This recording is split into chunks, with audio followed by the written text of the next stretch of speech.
Hello, everybody, and welcome back to the seventh episode of the Mosk Podcast show.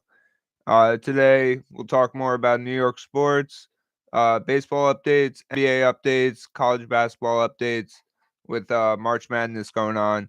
I'm going to keep it pretty simple today with those three topics just because it's been 2 weeks. And again, I'm sorry about that. We had break and everything. So I hope you guys had a nice time off and everything. But we're back and rolling, ready to go today, awake as ever. And, early on this Tuesday morning, what better thing to do than tune into the show today? So I'm ready to kick things off. We're going to keep it simple once again with NBA updates, MLB updates, World Baseball Classic going on, and other stuff like March Madness. Just general updates. Like I said, hockey is still close there. They're still rolling along with the season, so I'll hit that up as the season goes on. Uh, NFL, no big news, just a few acquisitions. And then, from there, we'll just take it from there. So I'm going to start with the heavy topic, the March Madness that's going on. We had a few upsets, which I'll get to, but the Iona team, the University I attend, their women's and men's both made it. It was a miracle because uh, the women's were behind in one game to send them to the finals of the MAC tournament itself, where they play all teams from the MAC. So they made it into there. They slid by that first round just because they had the number one seed as the best record in the MAC, and that really helped them because they only needed two wins to beat two teams to get to that finals. I was actually at the finals, so it was so cool to see. They did win. They put on their best performance probably of the season to send them off to the NCAA's, where they played Duke eventually and were just overpowered. There's no other way to put it from the start. It was just layup after layup for Duke, and they weren't even shooting anything crazy. It was just in the hole, just assist, assist, assist, and layup, and they were just rolling with layups. It was crazy. No defense for them, but that's what shows you the MAC play versus other plays. Duke is just really good, in a really good conference, a really good team themselves, and they have a great history, even with their men's. But as we saw, anything can happen with the women's last night versus Colorado.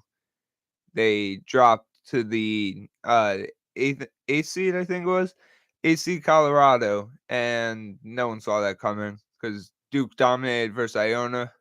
It's just a different conference, though, as I was saying. But still, Duke should have won that game as the number three seed. And, it's really sad to see them go because their men's just went out yesterday or the day before that, where they were expected to make a far run, even consideration to win the whole thing.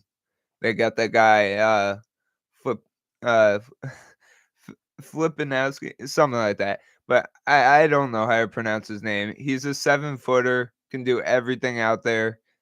Shoot the ball, play defense, everything. For real. He's the whole package. And luckily he's just a freshman for Duke. So he's going to be doing it for a while now. And, they're going to make runs while he's at it. So I look forward to next few seasons with him. He's definitely a future NBA player, don't get me wrong. And, just great future for him. He's just the key package to Duke right now. He's going to be the key package in the future for any NBA team. And it's just crazy what he could do. Crazy stuff there. I've been watching UConn basketball myself, just because I am from Connecticut, Stamford to be exact. But we do have a campus, a UConn campus right in Stanford, so it's kind of hard that Iona ended up playing them in men's basketball in the NCAA tournament after we had a few comebacks in the MAC tournament itself. We put on a pretty bad performance in the championship game to head to the NCAA's versus Marist. It was the Foxes, the Red Foxes, and they had this one guy, Patrick Gardner, who just shot threes and made it all the time.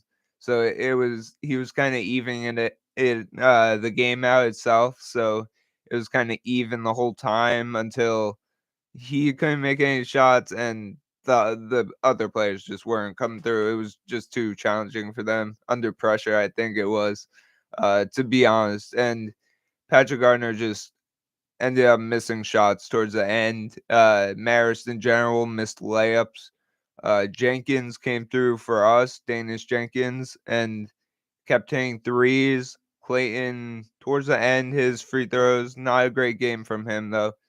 Nelly Jr. Joseph again, just doing his thing in the paint there, acting as the center for us.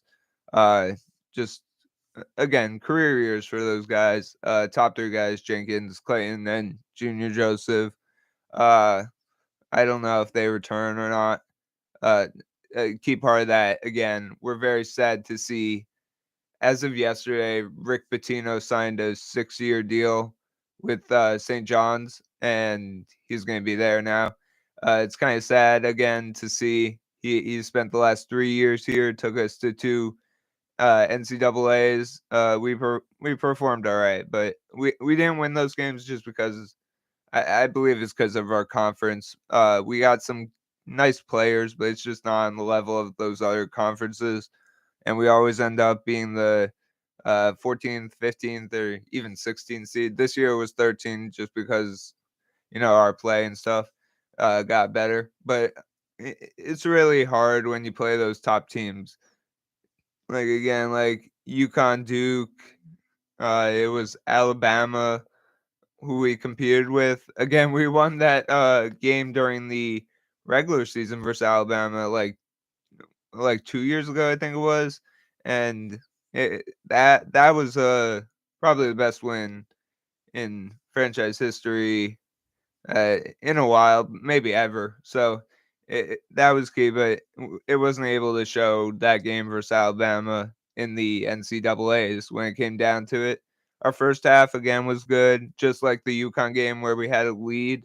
I think we were behind by 1 versus Alabama. That NCAA's 2 years ago. And I was going nuts just because we were in it at halftime, and I knew we had some nice players, but again, I had that sense in my mind that Alabama was going to make a run, UConn was going to make a run like a few days ago, and it's shown. And they did the same thing for the other Gales, the UConn Huskies.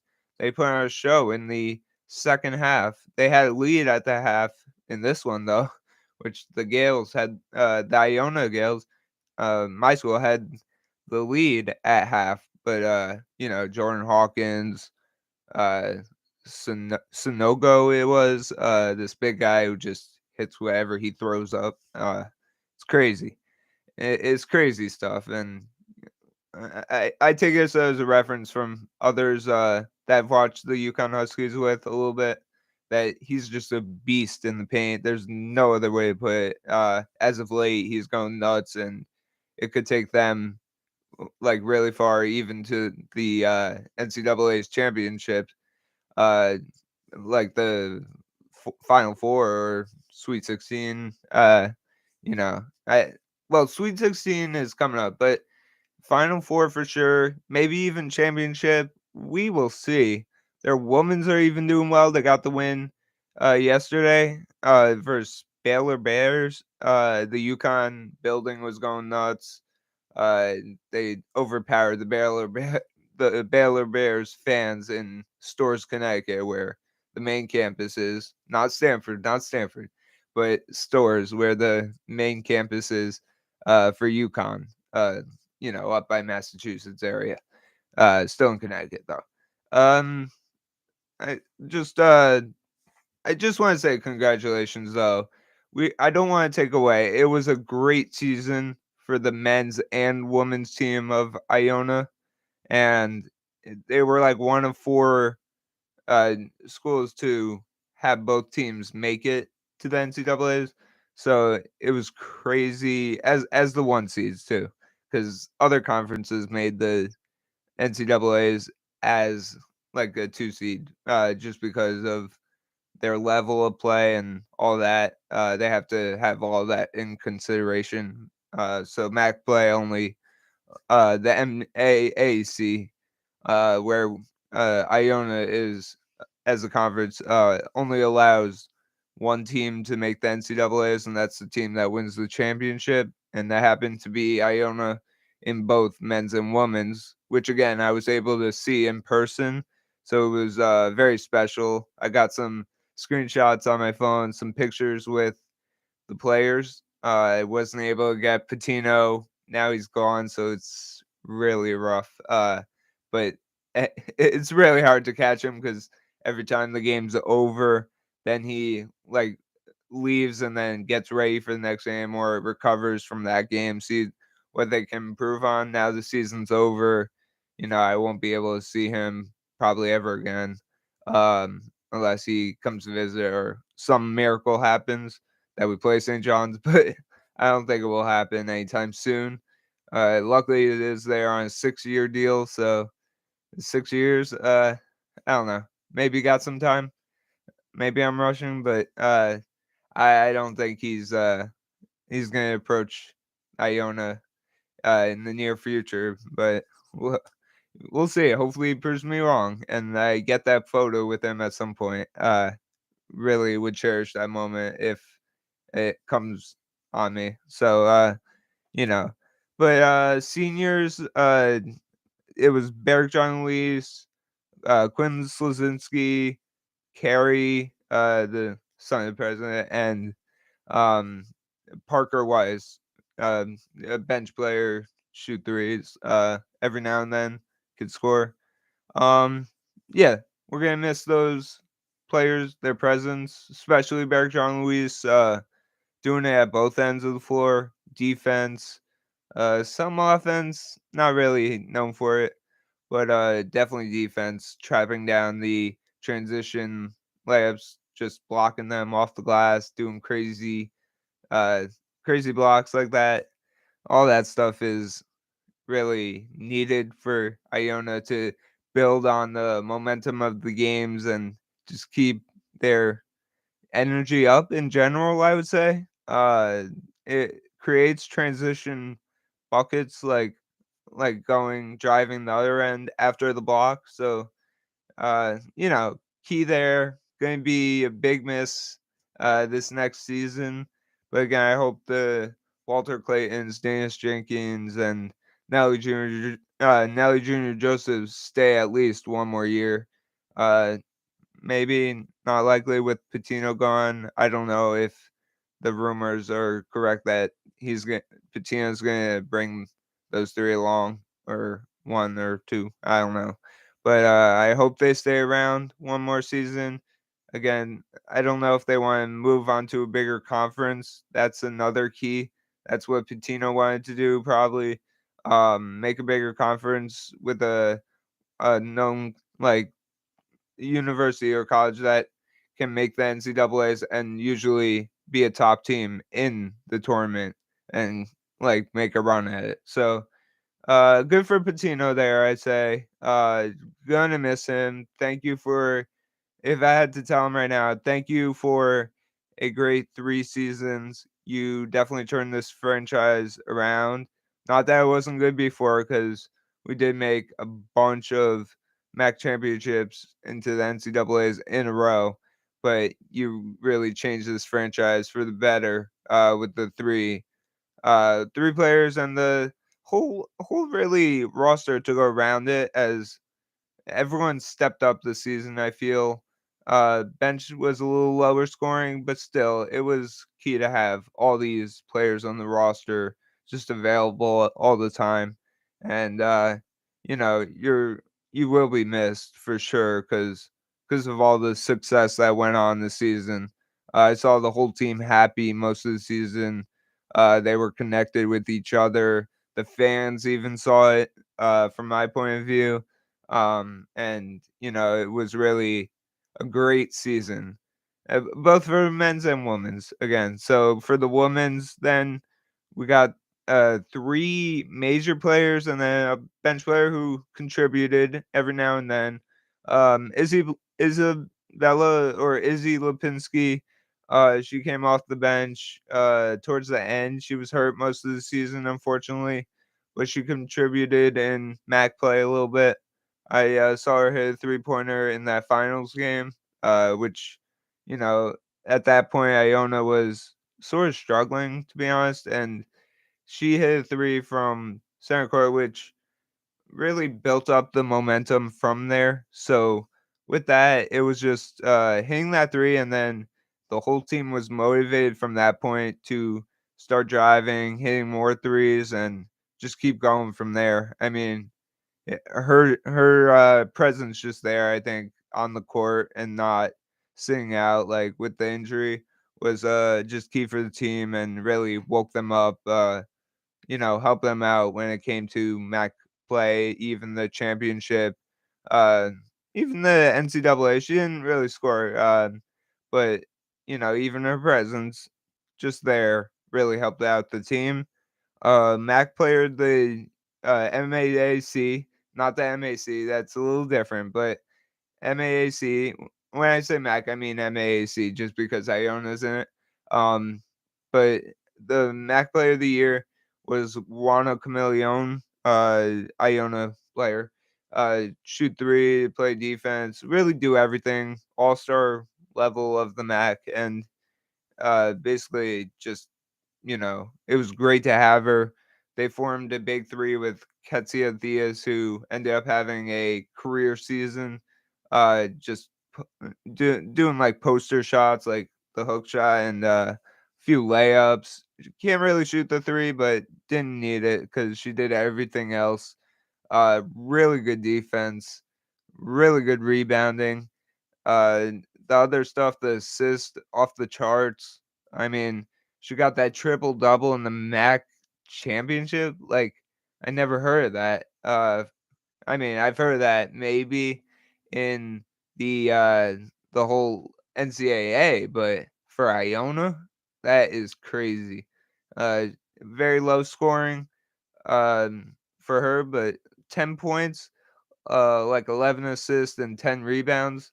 It's off the charts. I mean, we needed that performance to get us over the hump of our rivals, as it happens to be from 5 minutes away, like Riverdale, New York, and it's just crazy what she did to get us over that hump and win by 11 over Manhattan College. That is another team in the MAC, but yeah, for the men's they beat Marist, and then for the women's they beat Manhattan. I know a few people from Marist, so it was kind of a rivalry there with me and them, but not the team. There's no rivalry with Marist Iona itself.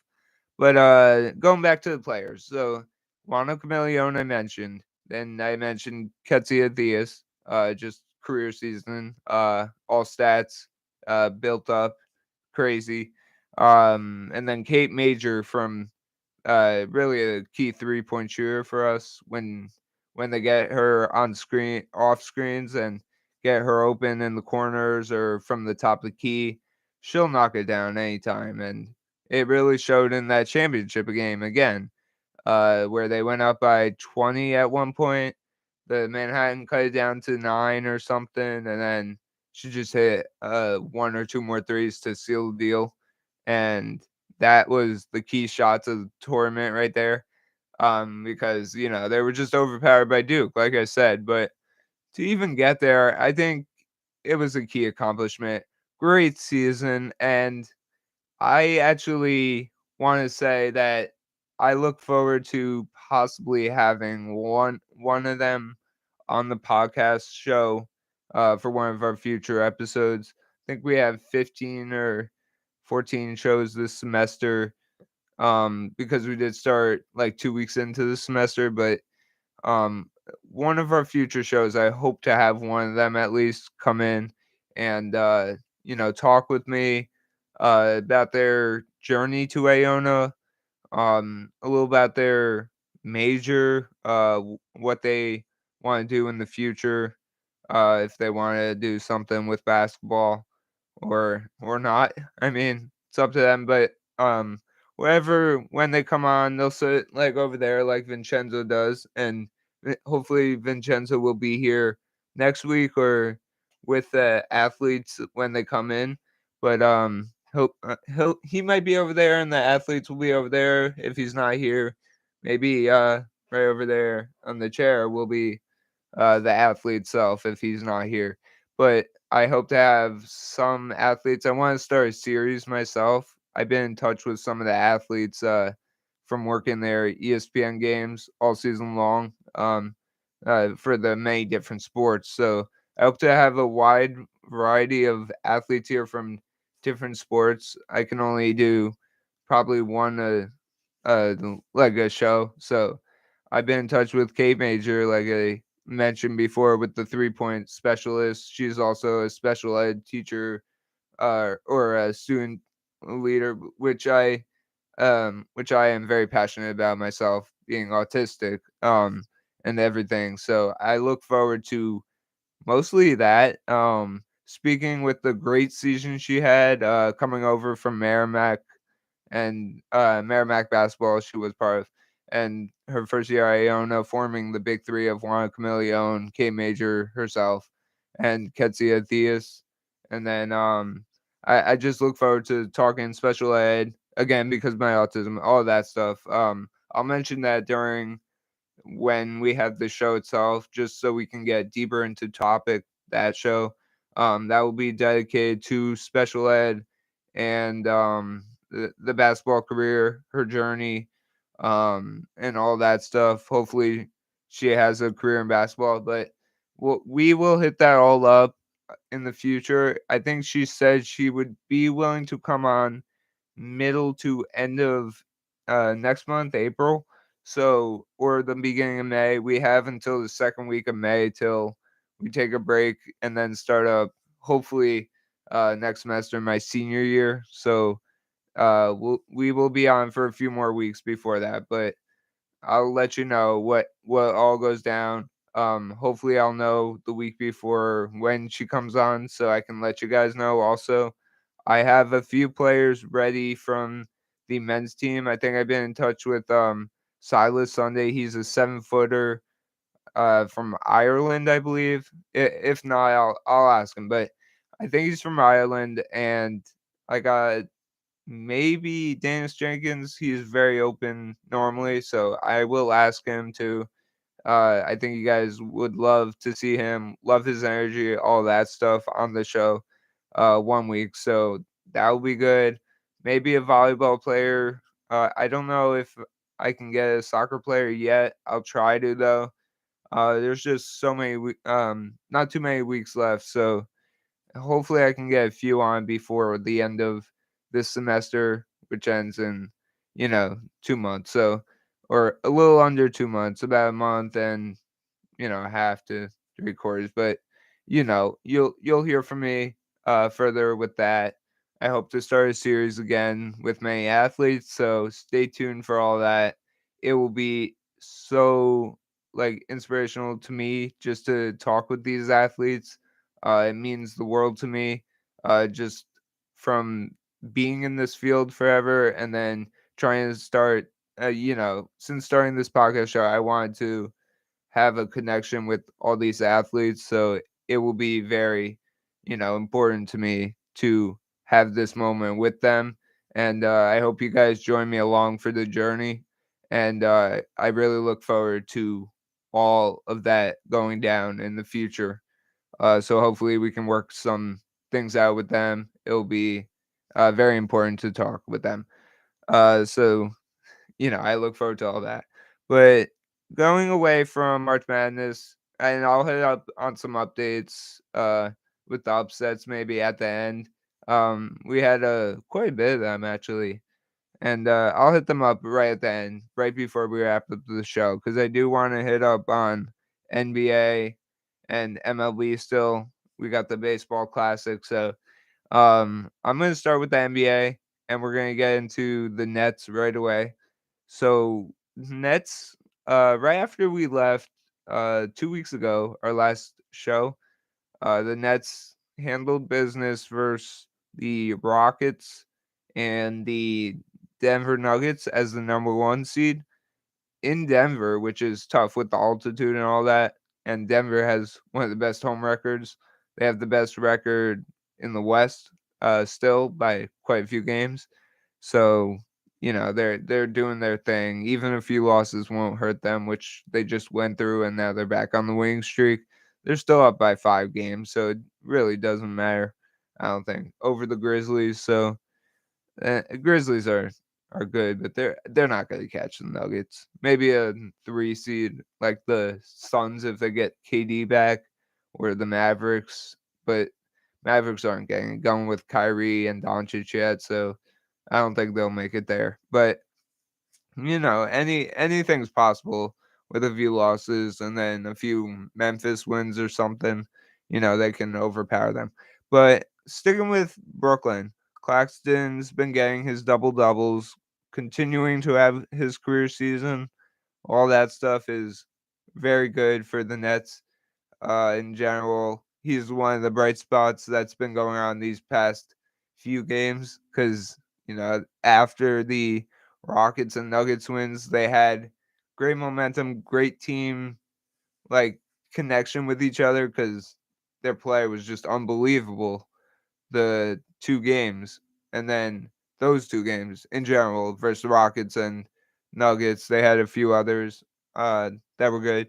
But after that, it all went downhill for some reason. They lost to the Thunder, the Kings. So the Thunder was on the road. The Kings were at home, and then a few other losses, and it's just gone downhill from there.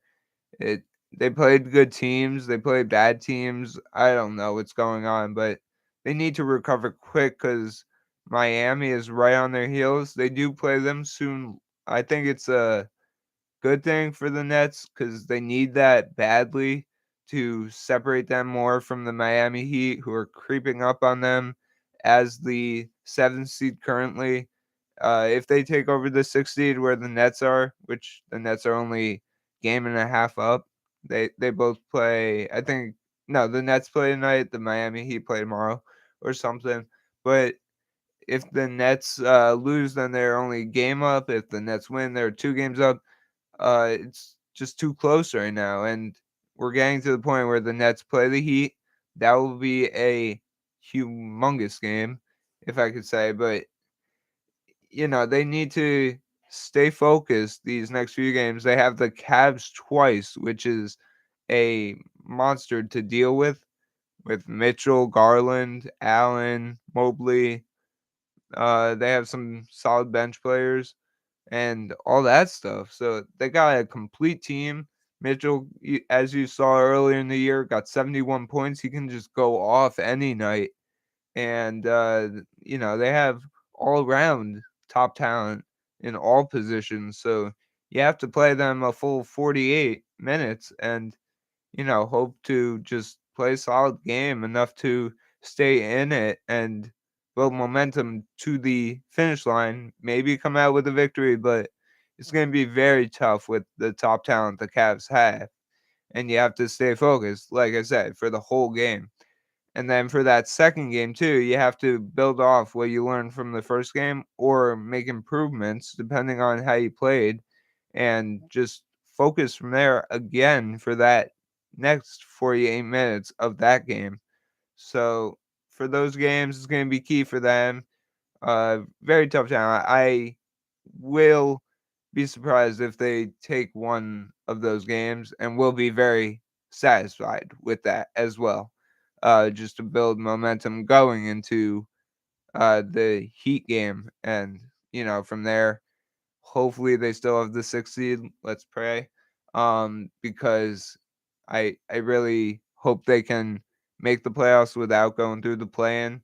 Again, 6th seed makes the playoffs, But if you're in the 7th seed, which Nets are very close to being, if they lose a few more games, they'll definitely be there, and they don't want that to happen.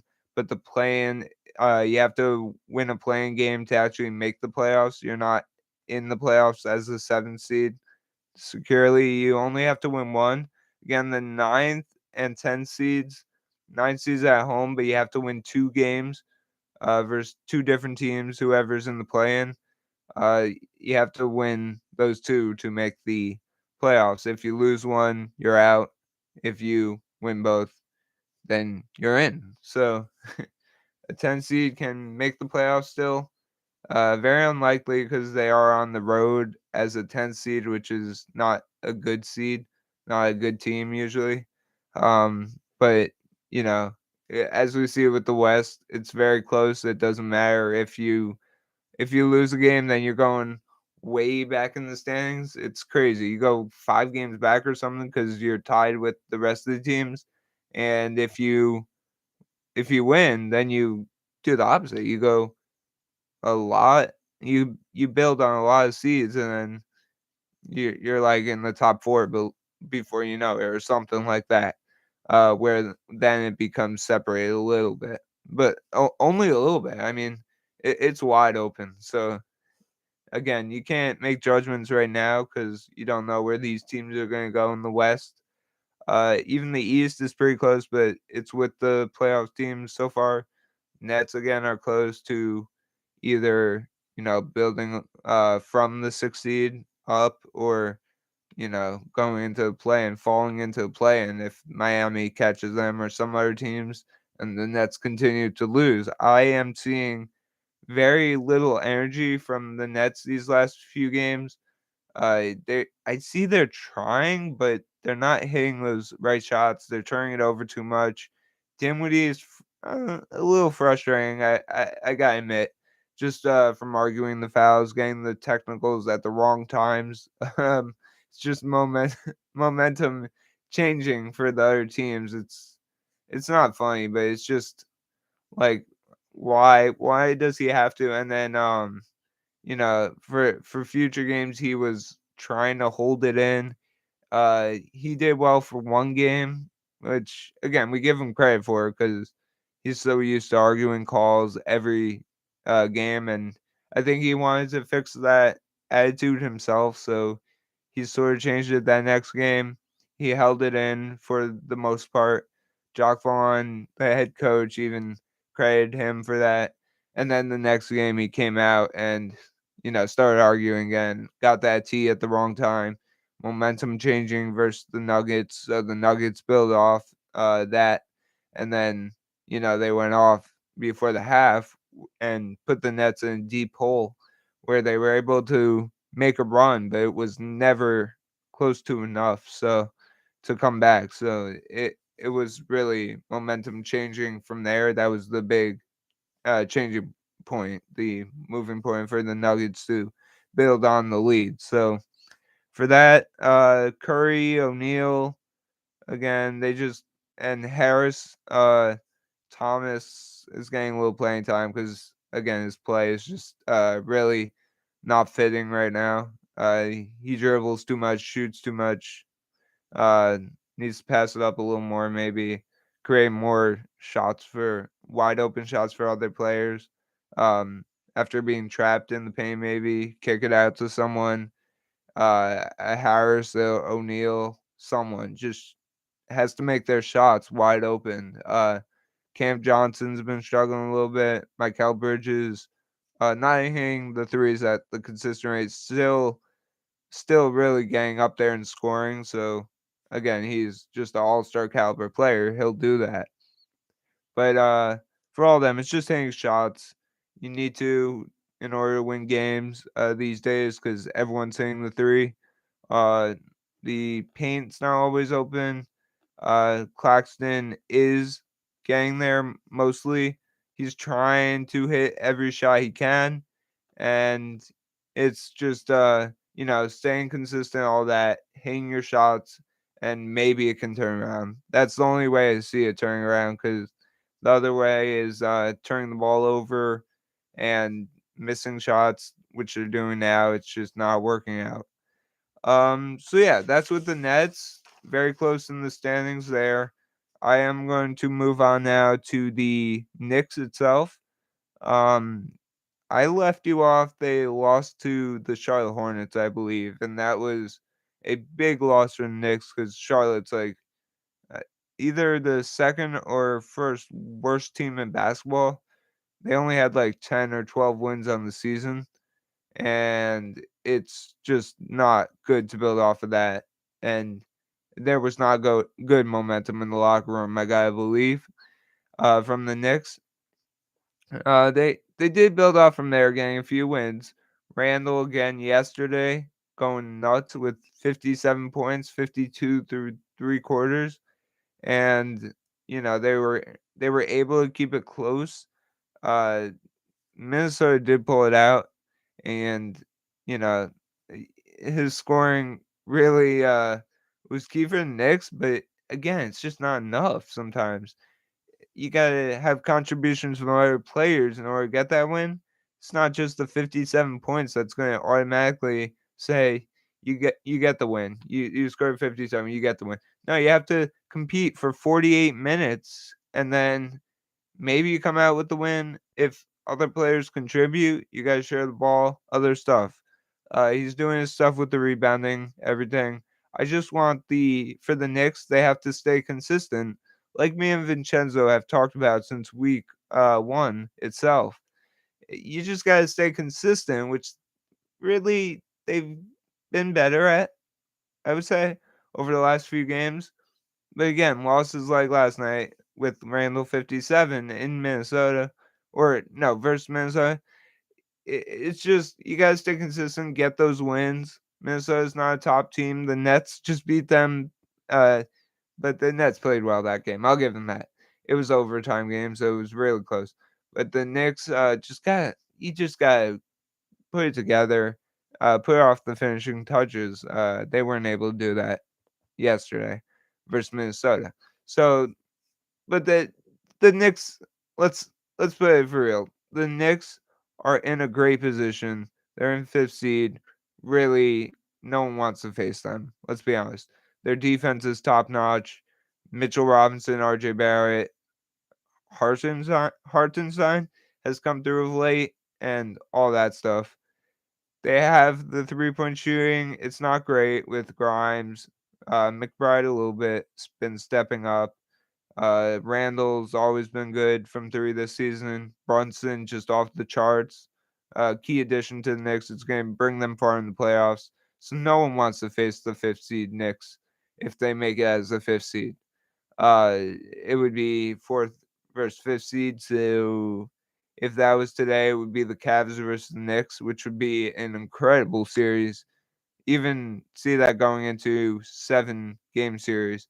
So with that, it's going to be really cool come playoff time with all these teams competing with each other.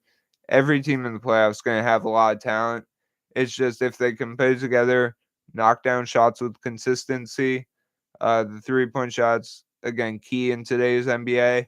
So if you can put all that together and hit your shot on a consistent basis, uh, making your free throws is key too, I would say. Making free throws down the stretch will definitely put you above the other teams. If you can do that on a consistent basis, 6 or 7 missed free throws a game is not going to do you well, usually, as I've seen with the Brooklyn Nets or New York Knicks in general. Free throw shots missed, again, is going to cost you down the stretch. So again, having these teams healthy is key. But having these teams healthy, consistent, all around before is gonna determine whether you get far in the playoffs and compete for that championship. Which some teams have the ability right now. If it were today, definitely Denver has a chance. Phoenix might when they get KD back. Definitely they'll be probably the top pick. Dallas if they can get Kyrie and Dodgers together, but so far I haven't seen it. Memphis, really young team, not championship caliber yet. Uh, the Celtics in the East, definitely championship caliber, probably the top pick. Maybe even for the championship. Milwaukee has taken over, sort of. Giannis can do everything on the court, but shoot still, and the free throws is still needs work on. But they got the Holidays, the Miltons, the Allens, the Portises, and the key bench players, the veterans who've been around forever. Um, so those key additions to the Bucks are gonna probably put them over some hump. It will be cool if they play the Celtics in the Eastern Conference Finals. That will go probably into the 7-game series, if I'm being honest, because of how talented both teams are and how they can compete on any given day. So I'm looking forward to that too. And NBA playoffs in general, it's going to be really good. These top teams with top rookies, all that stuff. Uh, Teams with rookies in general that are not making the playoffs, they're going to have good futures. So someday the NBA, every team might be good. I don't know. I think that's where it's headed. With these young talents, these teams, that's where they, rebuild with their top picks, and usually they perform like the best player on these bad teams. So maybe they can build off that. I'm thinking of the Magic with number one pick Paolo Banchero. They can build around him. They have a young squad there that has many players who are very talented and can turn the franchise around probably. Since since they had Howard and O'Neal and these guys Richardson and all these other players. But that's the last time they were really good in my opinion. So I don't know what you guys think, but when they had Howard and O'Neal, they were dominating pretty much all the rebounds and all that stuff. The paint was theirs because of how strong they are, how big they are. Um, Superman mode with himself, Superman, Dwight Howard, uh, and then the TNT analyst, the guy Shaq. So very popular, probably one of the most iconic guys in the league ever. So I don't know if the Magic can turn around. Maybe the Thunder, very talented, Gilgeous Alexander, SGA. I'll play that because it's just easier to say that. Um, but they had a pretty good season. These guys, Williams, who are rookies. Did you know they had two J Wills? I think it was I didn't. It was oh god, Jaden. I almost forgot that. Jaden Williams, but you spell it differently. One's Jaiden and one's Jayden, something like that. And maybe one's Jaden, but we're not spelling experts on here, or I'm not myself. So with that, it's kind of cool. They have a third Williams and Kenrick Williams, but that's not Jaden. So I don't know. But they were once in the starting lineups together as three Williams. So it was hard to determine which Williams. They don't look anything alike though. So that was the easy part about that. But yeah, really with the Knicks just staying consistent when it comes to playoff time, and having your guys ready at all times, making your shots, making your free throws is going to be key down the stretch. So I can't tell you whether they make it far or not. It will all come down to their performance down the stretch.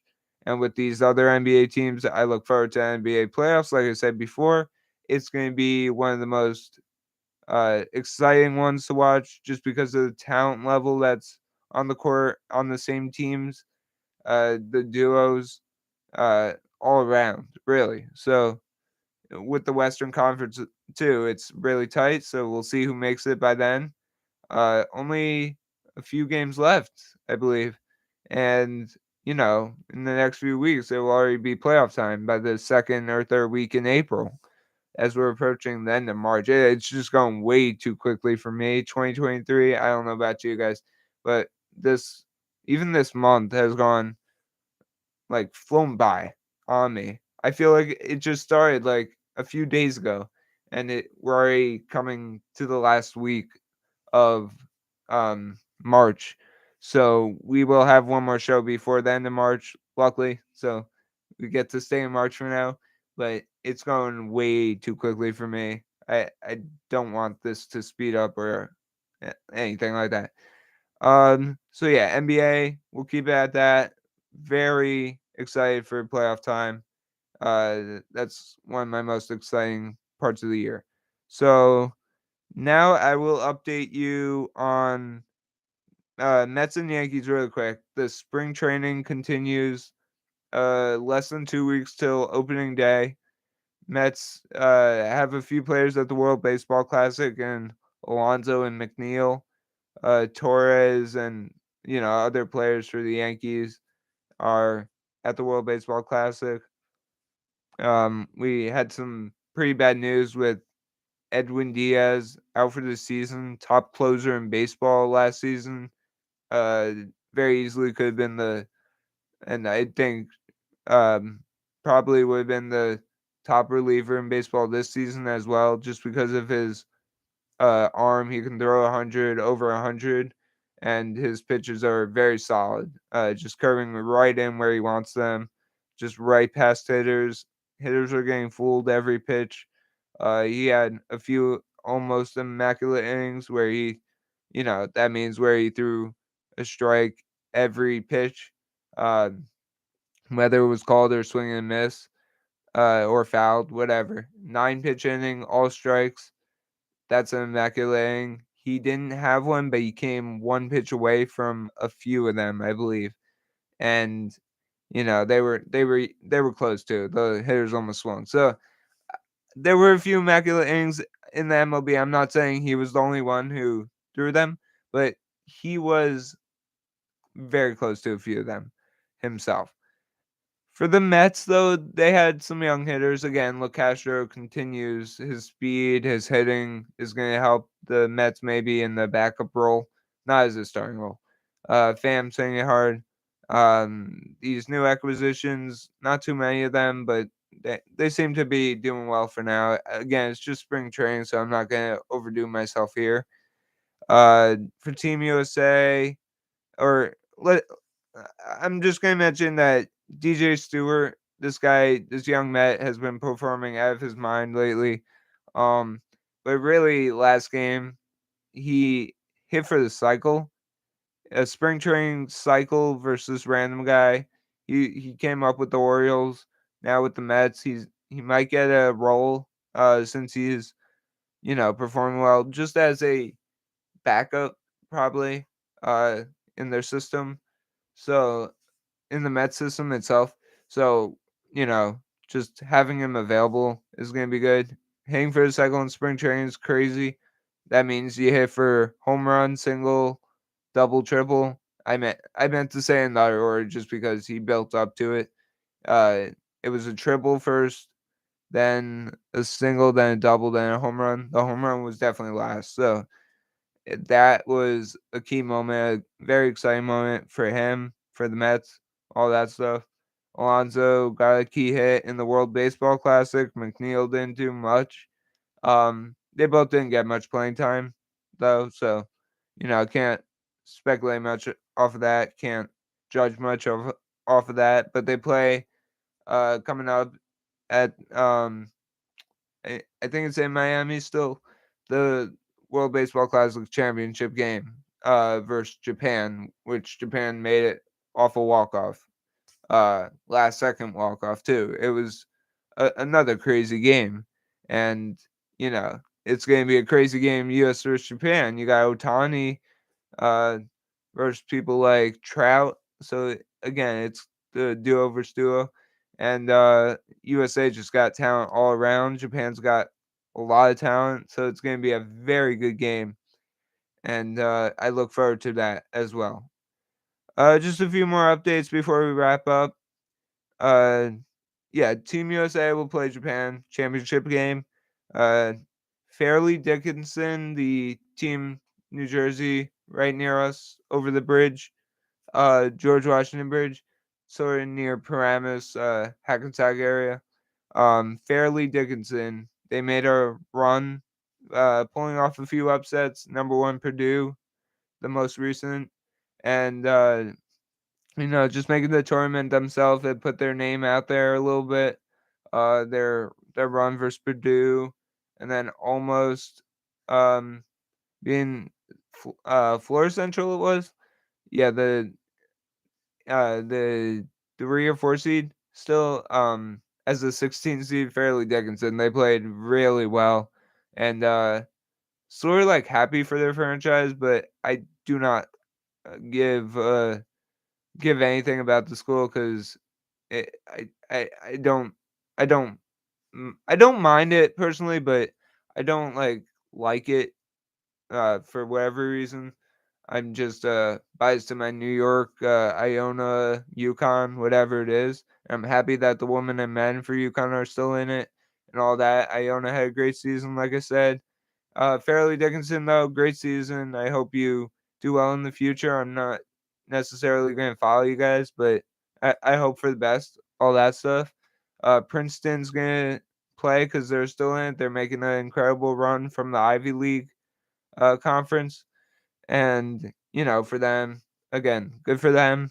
Not necessarily following them, not necessarily rooting for them, or I'm not rooting for them, but it's an incredible run. Again, they're pulling off the 2 upsets and, making it far. So for them, it's good.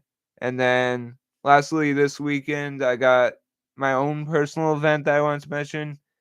Um, with the program here, I'm doing a accepted students day event where I'm sort of giving a presentation on the CAP program I'm a part of for accessibility services, which I use here. But and people have treated me very nicely, which is the main reason why I came to Iona with disabilities and all that. Again, I look forward to the Kate Major meetup here on the show where she sits right there, and we can talk about all that.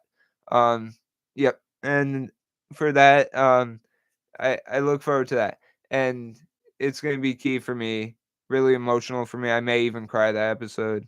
She'll be able to help me out, hopefully. But again, look forward to the Accepted Students Day, and for being part of the CAP program, all that. It's changed my life forever, and I look so much forward to that. I can't even tell you enough. I probably told you overly, but I can't tell you enough. So I'm gonna wrap it up for there. Kind of a longer episode than I expected, but I hope you guys enjoyed. I want you to comment down below what you think of, again, our own topics, our own content, what you think of it, and then just hopefully, you tune in next week, 9 a.m. We'll talk more March Madness as it continues. We'll get further in deeply about MLB coming up and more NBA news, hockey news, whatever you want. Iona sports. I know I had to stick to some Iona March Madness today because that was the key of today's episode. So all that stuff, NBA updates, more is coming, more athlete news, all that stuff. So I hope you join us next week at 9 a.m. and we'll talk more then. Uh, Thank you for your dedication on tuning into the Mosk Podcast Show, and that is it for our 7th episode.